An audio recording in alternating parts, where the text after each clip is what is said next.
Madami pa kayong terang hindi na ginagamit, mga damit na pinaglumaan, pwede nyong gawin to mga sisi, o diba?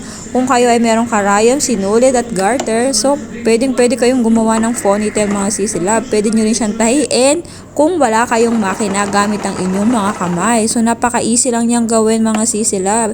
And then may instant ponytail na kayo, o diba?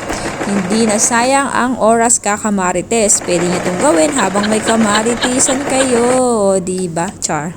Saya mga sisilab, kung hindi pa ako nagtrabaho sa Israel is hindi ko ito matututunan. Kasi nga, nung nasa Pilipinas ako is halos ilang oras akong nagtatrabaho sa kumpanya. Halos doon na umikot ang aking mundo. Pero ang aking ipon ay London. Londito, London. Char. So, yun lang napahugot ang sisilab, char. So, yan mga sisilab, ang dami ko na namang ponytail. So, yan, ito na nga siya mga sisilab. After ko nga siyang tahiin sa makina is, ang gagawin nyo lang ay kukuha kayo ng matigas na bagay and then, yun yung gagamitin nyo para ibaliktad siya. And then, after nun is lalagyan na natin siya ng garter. And then, syempre, after garter is tatahiin naman natin siya sa loob ng kamay. Kamay na lang ang ginamit ko mga sisilab na pananahi. Kasi napakaliit lang naman yan. So, kailangan lang natin doble-doblehin para matibay.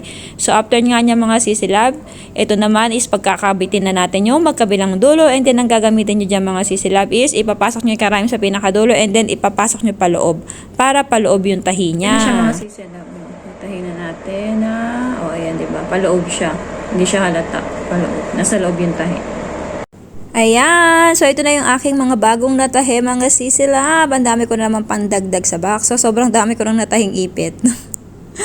O diba, libangan ko yan. Sayang kasi yung time kaysa naman ako ay walang ginagawa. So yun lang, thank you for watching. Don't forget to like, comment, and share. Sabi nga, gamitin natin ang oras ng tama.